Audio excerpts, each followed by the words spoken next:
ভাবুন এমন এক অঞ্চল যেখানে একটি ফোন কল, একটি ভুল খবর কিংবা সীমান্তে একটি গুলির শব্দ মুহূর্তের মধ্যে কোটি মানুষের ভাগ্য বদলে দিতে পারে।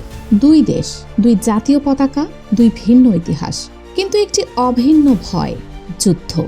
ভারত ও পাকিস্তান শুধু প্রতিবেশী নয়, তারা পরমাণু শক্তিধর প্রতিদ্বন্দ্বী, যাদের মাঝে জমে আছে ৭৫ বছরের রক্ত, অবিশ্বাস আর অসমাপ্ত হিসাব। কাশ্মীর কি সত্যি শুধু একটি ভূখণ্ড, নাকি এটি ক্ষমতার রাজনীতির সবচেয়ে বিপজ্জনক দাবাবোর্ড? কেন প্রতিটি সন্ত্রাসী হামলার পর আঙ্গুল ওঠে যুদ্ধের বোতামের দিকে? যুক্তরাষ্ট্র, চীন, এরা কি শান্তি চায়, নাকি নিজেদের স্বার্থে আগুনে ঘি ঢালে? আজকের এই গল্প কোনো ইতিহাস বইয়ের নয়, এটি বর্তমানের, যেখানে একটি ভুল সিদ্ধান্ত দক্ষিণ এশিয়াকে ঠেলে দিতে পারে এমন এক সংঘাতে যার শেষ কেউ জানে না। রহস্যের আজকের পর্বে আমরা জানব ভারত ও পাকিস্তানের ভূ রাজনৈতিক সংঘাত সম্পর্কে।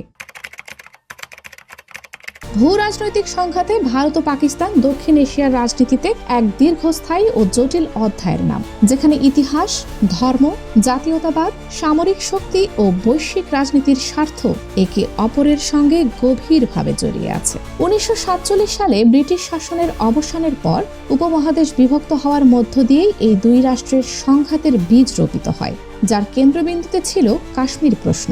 বিশ্লেষকদের মতে কাশ্মীর কেবল একটি ভূখণ্ড নয়, এটি ভারত ও পাকিস্তানের জাতীয় পরিচয়, নিরাপত্তা ও আঞ্চলিক প্রভাব বিস্তারের প্রতীক। পাকিস্তানের দৃষ্টিতে কাশ্মীর একটি অসম্পূর্ণ বিভক্তির ফল, আর ভারতের দৃষ্টিতে এটি একটি অভ্যন্তরীণ বিষয়, যা নিয়ে আন্তর্জাতিক হস্তক্ষেপ গ্রহণযোগ্য নয়। এই বিপরীত অবস্থানই দুই দেশকে ৪টি যুদ্ধে ঠেলে দিয়েছে এবং বহুবার পারমাণবিক সংঘর্ষের আশঙ্কা তৈরি করেছে।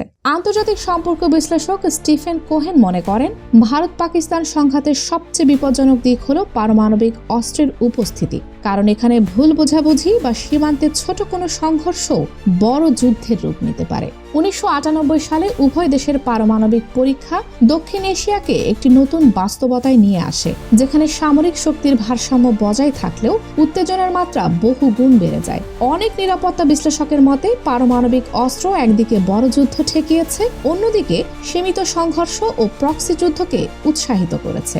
কাশ্মীর সীমান্তে নিয়ন্ত্রণ রেখা বরাবর গোলাগুলি, অনুপ্রবেশের অভিযোগ এবং মানবাধিকার লঙ্ঘনের পাল্টাপাল্টি অভিযোগ নিয়মিত ঘটনা হয়ে দাঁড়িয়েছে। পাকিস্তান কাশ্মীর ইস্যুকে আন্তর্জাতিকীকরণ করতে চায়, বিশেষ করে জাতিসংঘের মাধ্যমে, আর ভারত এই ইস্যুকে দ্বিপাক্ষিক বলেই জোর দিয়ে আসছে। এই কূটনৈতিক টানাপোড়েন দুই দেশের সম্পর্ককে প্রায় স্থায়ীভাবে অচল করে রেখেছে।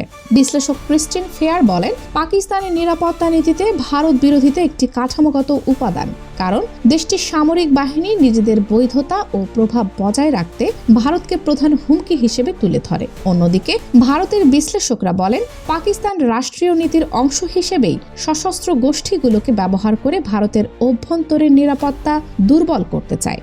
২০০১ সালের সংসদ ভবনে হামলা, ২০০৮ সালের মুম্বাই হামলা এবং ২০১৯ সালের পুলওয়ামা হামলা এই অভিযোগকে আরও জোরালো করেছে। এসব ঘটনার পর ভারত সামরিক প্রতিক্রিয়া দেখিয়েছে, যেমন বালাকোট বিমান হামলা, যা দুই দেশের মধ্যে সরাসরি সামরিক উত্তেজনাকে নতুন মাত্রায় নিয়ে যায়।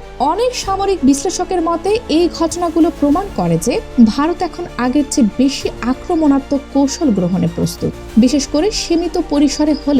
তবে পাকিস্তানের প্রতিক্রিয়াও দেখিয়েছে যে তারা সহজে চাপের কাছে নতি স্বীকার করবে না। ভূ রাজনৈতিকভাবে এই সংঘাতে বড় শক্তিগুলোর ভূমিকা অত্যন্ত গুরুত্বপূর্ণ।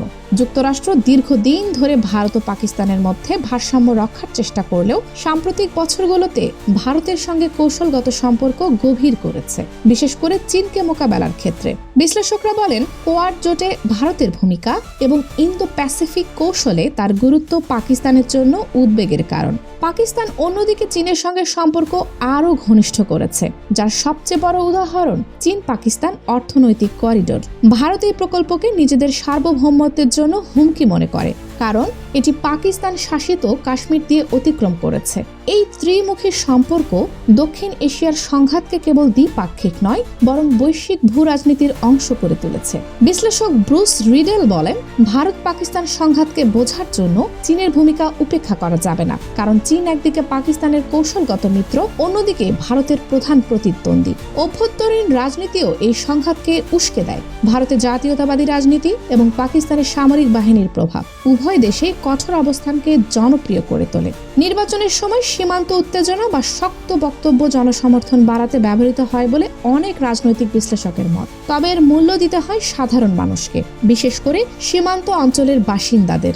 মানবাধিকার সংগঠনগুলো কাশ্মীরে দীর্ঘদিনের সহিংসতা, কারফিউ এবং যোগাযোগ বিচ্ছিন্নতার কারণে সাধারণ মানুষের দুর্ভোগের কথা তুলে ধরে।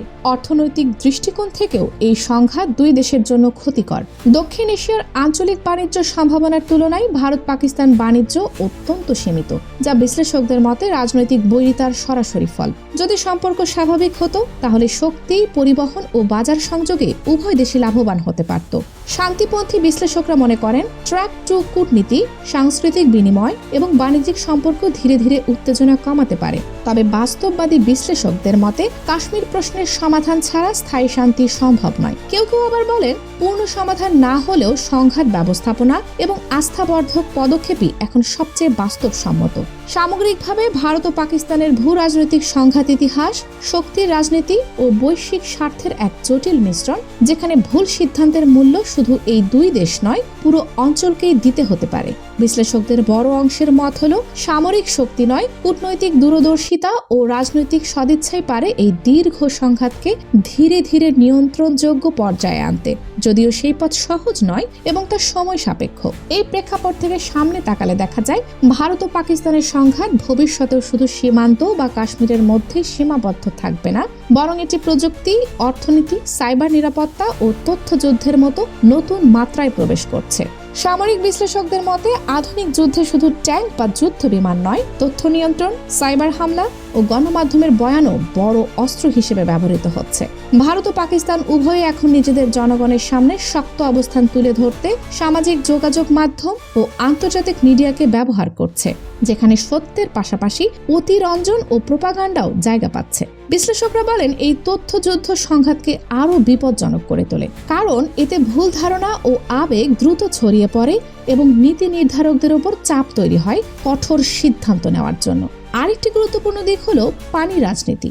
সিন্ধু নদী চুক্তি এতদিন ভারত পাকিস্তান সম্পর্কের একটি স্থিতিশীল স্তম্ভ হিসেবে বিবেচিত হলেও সাম্প্রতিক বছরগুলোতে ভারত এই চুক্তি পুনর্বিবেচনার ইঙ্গিত দিলে পাকিস্তানের মধ্যে গভীর উদ্বেগ তৈরি হয়। পাকিস্তানি বিশ্লেষকদের মতে ভারতের হাতে উজানের নিয়ন্ত্রণ থাকায় পানি একটি কৌশলগত অস্ত্রে পরিণত হতে পারে, যা ভবিষ্যতে সংঘাতের নতুন কারণ হয়ে উঠতে পারে।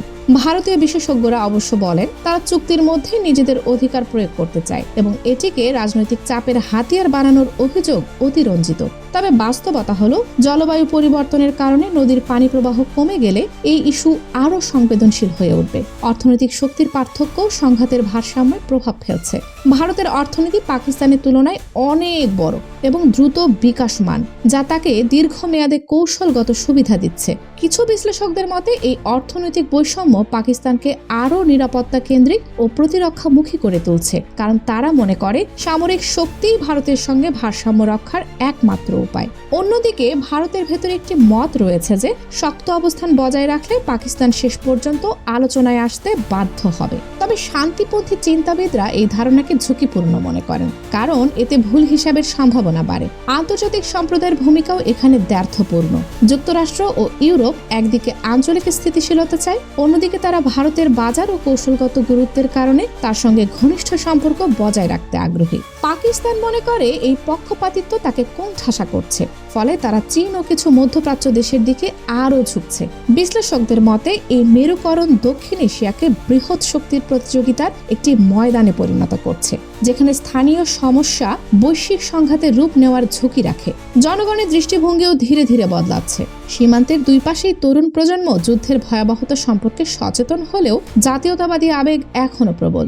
কেউ কেউ মনে করেন সাংস্কৃতিক যোগাযোগ ও মানুষের সঙ্গে মানুষের সম্পর্ক বাড়লে এই বৈরিতা কমতে পারে, কিন্তু রাজনৈতিক সদিচ্ছা ছাড়া তা সম্ভব নয়। বাস্তববাদী বিশ্লেষকরা বলেন ভারত ও পাকিস্তানের মধ্যে পূর্ণ আস্থার সম্পর্ক তৈরি হওয়া অদূর ভবিষ্যতে অসম্ভব। তবে সংকট ব্যবস্থাপনার চ্যানেল খোলা রাখা অত্যন্ত জরুরি। হটলাইন, সামরিক পর্যায়ে যোগাযোগ এবং সীমান্তে আচরণবিধি মেনে চলা পারমাণবিক ঝুঁকি কমাতে সাহায্য করতে পারে।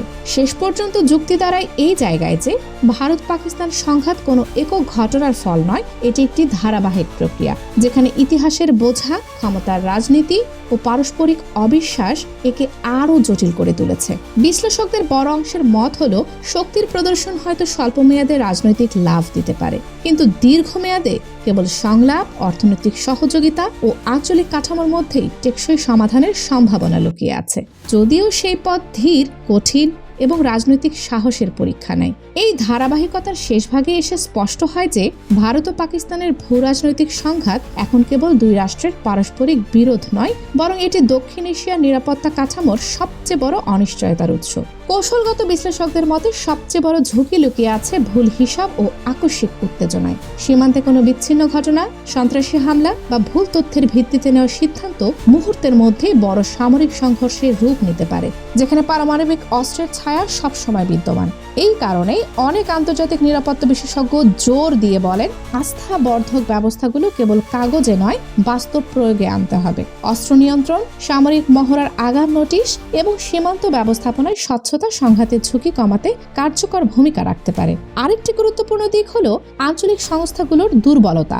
সার্ক দীর্ঘদিন ধরেই ভারত পাকিস্তান বৈরিতার কারণে কার্যত অকার্যকর। ফলে দক্ষিণ এশিয়ায় সম্মিলিত নিরাপত্তা বা অর্থনৈতিক সহযোগিতার প্ল্যাটফর্ম শক্তভাবে গড়ে ওঠেনি। বিশ্লেষকদের মতে এই শূন্যস্থানই বাইরের শক্তিগুলোকে প্রভাব বিস্তারের সুযোগ দিচ্ছে। যদি আঞ্চলিক কাঠামো শক্তিশালী হতো, তাহলে দ্বিপাক্ষিক উত্তেজনাও একটি বৃহত্তর সহযোগিতামূলক পরিবেশে নিয়ন্ত্রিত হতে পারত। মানবিক দৃষ্টিকোণ থেকেও এই সংঘাতের প্রভাব গভীর। কাশ্মীরের সাধারণ মানুষ দীর্ঘদিন ধরে সহিংসতা, নিরাপত্তা অভিযান ও অনিশ্চয়তার মধ্যে বসবাস করছে, যা একটি প্রজন্মের মানসিক ও সামাজিক বিকাশকে প্রভাবিত করেছে। মানবাধিকার বিশ্লেষকদের মতে এই বাস্তবতা উপেক্ষা করে কেবল কৌশলগত হিসাবের উপর নির্ভর করলে দীর্ঘমেয়াদে শান্তি প্রতিষ্ঠা সম্ভব নয়। উভয় দেশের নীতি নির্ধারকদের জন্য সবচেয়ে বড় চ্যালেঞ্জ হলো ঘরোয়া রাজনীতির চাপ সামলে দায়িত্বশীল সিদ্ধান্ত নেওয়া। জাতীয়তাবাদী আবেগ সহজেই জনপ্রিয়তা আনে, কিন্তু তা সংঘাতের চক্রকে আরও শক্ত করে। কিছু বিশ্লেষক মনে করেন, রাজনৈতিক নেতৃত্ব যদি সাহসী সমঝোতার পথে হাঁটে, তাহলে প্রথমে সমালোচনা হলেও ভবিষ্যতে তা ইতিবাচক পরিবর্তনের ভিত্তি হতে পারে। উপসংহারে বলা যায়, ভারত ও পাকিস্তানের ভূ রাজনৈতিক সংঘাত একটি দীর্ঘ ও বহুস্তরীয় বাস্তবতা, যার সমাধান কোনো একক চুক্তি বা সামরিক পদক্ষেপে সম্ভব নয়। যুক্তি, বিশ্লেষণ ও অভিজ্ঞতার আলোকে সবচেয়ে গ্রহণযোগ্য মত হলো, সংঘাতকে পুরোপুরি শেষ করা না গেলেও তা নিয়ন্ত্রণযোগ্য পর্যায়ে আনা সম্ভব, যদি উভয় দেশ শক্তির প্রদর্শনের বদলে সংলাপ, আস্থা ও আঞ্চলিক সহযোগিতাকে অগ্রাধিকার দেয়। আজকের ভিডিওটি এ পর্যন্তই। ভিডিওটি ভালো লাগলে একটি লাইক করে দেবেন। কমেন্ট করতে পারেন ভারত ও পাকিস্তান সম্পর্কে আপনার মূল্যবান মতামত, আর চ্যানেলটি সাবস্ক্রাইব করে পাশে থাকা বেল আইকনটি ক্লিক করে দেবেন নতুন ভিডিও আপডেট সবার আগে পাওয়ার জন্য। আল্লাহ হাফেজ।